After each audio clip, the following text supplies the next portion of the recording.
One person who was always anti-Diddy and was always speaking about Diddy as a problematic person was 50 Cent. He would do a lot of foul shit. Like behind the scenes, he would do some foul shit. Like, But I also didn't participate. I also didn't go to those parties. Yeah. Puffy was playing with your booty in Miami. The second Diddy saw 50 Cent walk into that courtroom, his reaction said it all. His eyes got wide, his jaw tightened, and you could see his hands trembling under the table. This wasn't the calm, in-control music mogul we've known for years. By the third day of the trial, witnesses said Diddy had completely lost his cool, especially after 50 Cent openly voiced his support for Cassie. What happened next took everyone in the courtroom by surprise, and it might just change the entire direction of this case. Now, Fifth, when you continuously call Puff gay, does that affect your relationships in Hollywood? I don't call him gay. I said, Let me read it, Fifth. oh my God. Sorry I can no longer help you guys. Soon you will all be gay and happy. You are all now left under leadership of Puffy Daddy. Report to the nearest rainbow. Dinner Thieves in theaters, JD. So that's things, he doesn't even know what he's saying is like fruity. You know what I'm saying? Like, he said something fabulous and he goes, yo, but me and you, we ain't party. Like, we need to party. What is he talking about? That's what's going on. Then when people say that to me, I get a little uncomfortable. Like, I get uncomfortable. Like, he said something to me one time, a long time ago. At Chris Lighty's wedding, he told me he'd take me shopping. I looked at him like, what'd you just say? Let me move, man, before I do something. You're gonna make me mess up the wedding. Oh, that's a nice gesture. Let me get out of no, dude, take me. That's what a guy says to a girl. Did he do it, right? Yeah. I know you've been heavy on social media talking about it. He did it. And I'm the only one who's been vocal about this long before it actually. But I also didn't participate. I also didn't go to those parties. Yeah. So a lot of the celebrity culture that you don't hear saying anything is because they participate. Was there a reason you never went to those parties back in the day? I'm just not with all that flicky shit. Like all of the stuff that he's doing, I'm not into that type of stuff. I'm just. For 3 decades, Sean Diddy Combs built his career around maintaining a polished image. We've seen him glide down red carpets with a flawless smile, handle tough interviews like a pro, and come out of public scandals looking completely unbothered. His brand was all about being the cool, collected music mogul who never cracked under pressure. Remember that 2017 interview where a reporter asked about rumors of hush money paid to former employees? Diddy just smiled, straightened his suit, and smoothly redirected the conversation, didn't even flinch. Or the time his restaurant business shut down in 2012. He still showed up to the closing night party acting like it had all gone according to plan. That's Diddy's signature move. Never let anyone see you sweat. Behind the scenes though, keeping that image together took serious effort. Sources close to Diddy say he had a team of 12 people dedicated to managing how he looked in public, from carefully crafted responses to practicing how to hold his facial expressions. A former assistant even told me he'd rehearse interview answers in the mirror for hours before going on TV. He also had a media trainer on standby who ran him through surprise drills to make sure he could stay calm no matter what was thrown at him. But behind the designer shades, people who used to work with him have said there was another side to Diddy. There were 2 versions of him. One former Bad Boy Records staffer told me off the record. There was the smooth, polished guy everyone saw, and then the one who'd lose it and throw phones when things didn't go his way. These stories never gained traction because no one with real influence ever spoke up. Then, just days before the trial started, his carefully controlled image began to slip.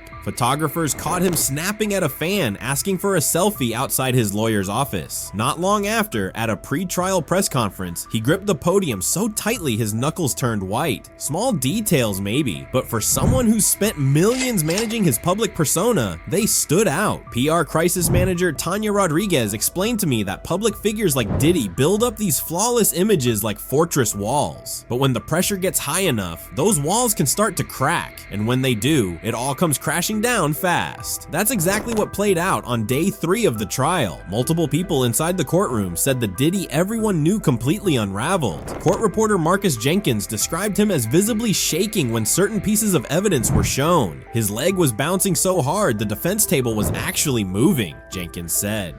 Diddy cut off his own lawyer not once, but 3 different times, each interruption louder than the last, until the judge finally had to step in. Things hit a boiling point when Diddy suddenly yelled out in the middle of someone's testimony, pushing Judge Harmon to give him a stern warning. One more outburst and he'd be held in contempt of court. People watching said his face was twisted with anger, a look the public hasn't seen in his entire 30-year career. It looked like he was trying to pull himself back together, but then the courtroom doors opened and everything shifted. In walked the last person Diddy ever expected to see siding with his accuser, someone who's been a longtime rival in the music world, someone with a grudge and the power to make serious waves. The second 50 Cent entered the room, witnesses said Diddy's face drained of all color. Outfit has just been announced that he's created a docu-series on Netflix. I can't wait to see this. The other end of that, every person who has tried to speak out about this, who has tried to speak out about the industry, the type of people that are controlling the industry, the attacks that people face from the media if they try to speak out, is always the same. They're called crazy. And an example of one such individual who went through those sorts of attacks is the actor Orlando Brown. He was on Disney, and I remember everyone telling us that he was totally insane and deranged when he was saying a lot of things that at the time sounded crazy, particularly about Diddy. Take a listen. The requirement is you gotta say no to Diddy. If it's new booty in the building, you know he's gonna get it. Don't take your girlfriend to a Diddy party. You can take the, but he won't shoot. Diddy, to me, is the fall guy. We are still seeing a major effort to protect the big names, just like with Jeffrey Epstein. Tell him the story. Tell him the story. So we talking about rumors. Uh-huh. Yeah. And we, when you Google his name, there's a rumor that pops up that he was Diddy's boy toy. Oh, shit. Right? Wait, so this is... So Charlamagne said... It's not true, but I told after he brought up this stuff with you, I said, you know what 50 gonna say when he meets you? No, I don't know that was going on. You know... I can't wait to run into him again. What you gonna say to him? Puffy was playing with your booty in Miami. You know what 50 gonna say to you when he sees you. What? I heard Diddy touch your butt. Yeah. Wait till I see him. Wait till I see him. I'm like, yo. Yeah. What's happening with Puffy? I know you're not really... Prince's last Diddy recording played in trial. As soon as Prince's voice played in the courtroom, Diddy's expression shifted. His usual calm, collected look broke for a moment as the final recording from the legendary artist echoed through the room, almost like a message from beyond the grave. Whatever was on that recording clearly hit a nerve, shaking one of the most influential names in music. On day 3 of this high-profile trial, the courtroom heard evidence no one expected, and now the ripple effects are spreading fast across Hollywood. He said he would get physical. The one male guy who did things with Diddy and Cassie said he witnessed him get physical. Don. So again, we talked about how the domestic charges aren't, what he's being, what he's on trial for. But boy, it's stacking up. And I feel that the jury is going to take that into consideration. The first Diddy party I went to was at Prince's house. So you want to go to Prince's house to the Diddy party where Tyrese is performing and Demi Moore and Ashton Kutcher are swinging on swings. That is what's happening on the other side of the wall. And so the one thing that makes this party different than a Jamie Foxx party or any other celebrity party that wrangles a bunch of young women or guys or whatever too, is that Diddy didn't let you bring your... Day 3 of the trial started off much like the others. Reporters rushed in early to claim prime seats. Celebrities quietly slipped through side entrances, and legal teams got to work arranging their notes with practiced ease. But there was a different energy in the air that morning. The courtroom wasn't just full, it was buzzing. Security was noticeably tighter. Normally, a few guards are expected in a case like this, but today there were twice as many. 4 officers took up positions directly behind Diddy's table, something that hadn't happened on the previous days. Later, a court insider mentioned that specific orders had been given that morning, though no one explained why. Diddy walked in looking calm and confident. Dressed in a sharp navy suit, he nodded to familiar faces in the gallery and even gave a quick smile. His legal team surrounded him like a protective wall, quietly discussing strategy. He looked like someone who believed he had everything under control. What he didn't notice, though, was what was happening at the prosecution's table. 2 tech experts were setting up equipment that hadn't been used earlier in the trial. They were quietly testing cables and talking with the lead prosecutor, who kept glancing over at Diddy with a look that was was hard to miss. Something was definitely coming, and it looked like only the prosecution knew what it was. Whispers were already circulating. A reporter later told me people were texting across the room, trying to guess what kind of bombshell the prosecution was about to drop. You could just feel it building. Then the judge came in and handled the usual formalities. But before moving on, he made a rare announcement. I want to remind everyone that no matter what evidence is presented today, I expect complete order in my courtroom. He scanned the room, pausing just long enough to make it clear he meant business. Any disruptions will lead to immediate removal. The prosecution started off in their usual style, methodically walking through prior testimony, connecting pieces of evidence, laying out the timeline again. It was almost routine. Then, out of nowhere, the lead prosecutor stopped mid-sentence. Your Honor, at this time the prosecution would like to present key audio evidence that was recently authenticated by our forensic team. She stepped forward with a small black device in hand. Diddy's legal team jumped up with an objection, arguing that they hadn't been properly informed about this new evidence. A tense sidebar followed. Diddy's attorneys were clearly upset, waving their arms and pressing their case. But after a few minutes, the judge sided with the prosecution. The evidence had been disclosed properly during discovery. He gave the go-ahead. That's when it all changed. The prosecutor turned to the courtroom and said, "What you're about to hear is the final private recording made by Prince Rogers Nelson before he passed away."